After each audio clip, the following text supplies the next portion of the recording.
é sobre como organizar melhor as suas coisas para começar a entender a sua rotina, entender os seus planos, para começar a cuidar das metas que a gente fala para criar. E o outro ponto é o medo do planejamento, porque logo em seguida quando a pessoa fala, tá bom, eu decidi isso, então tá, qual que é seu planejamento? Como é que você vai organizar isso? Aí a pessoa fala, planejamento? Que planejamento? O que eu preciso fazer? E aí a pessoa responde, né?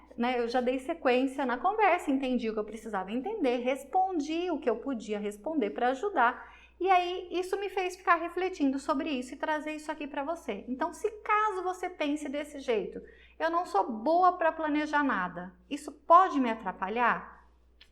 Sim, isso pode te atrapalhar. Porque nada na sua vida acontece sem uma boa organização, um bom planejamento. Então, o primeiro ponto, o que é planejamento? Planejamento é você colocar realmente num plano, fazer um plano para um assunto X em que você considere todas as coisas que podem acontecer nesse plano. Então, um planejamento é justamente considerar cada uma das etapas, o que precisa ser feito, se aquilo custa dinheiro ou não, tudo isso vai no planejamento.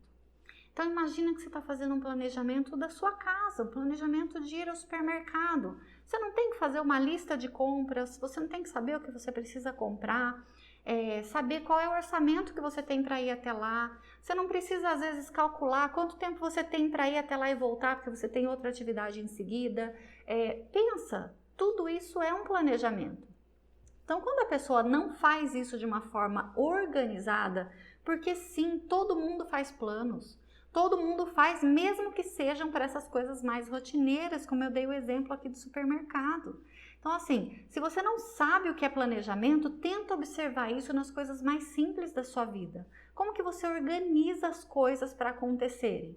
Então, isso é planejamento. E quando você organiza ela com início, meio e fim, se tem custo, se não tem, se tem prazo, se não tem, se eu tenho tempo para cumprir, né? Tipo, além de ter um prazo para uma entrega, para terminar, se eu tenho um tempo que tem que ter uma dedicação diferente, tudo isso, se você começar a observar e ver que você faz isso em outras coisas, então sim, você já sabe fazer planejamento.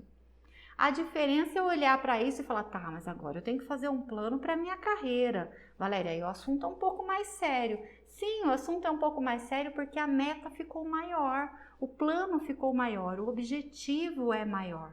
Mas, entendendo que o planejamento funciona do mesmo jeito e que a gente precisa entender todos os detalhes, isso sim pode te ajudar a sair, a destravar tudo isso e achar que você não é boa em planejamento e por isso as coisas não acontecem na sua vida.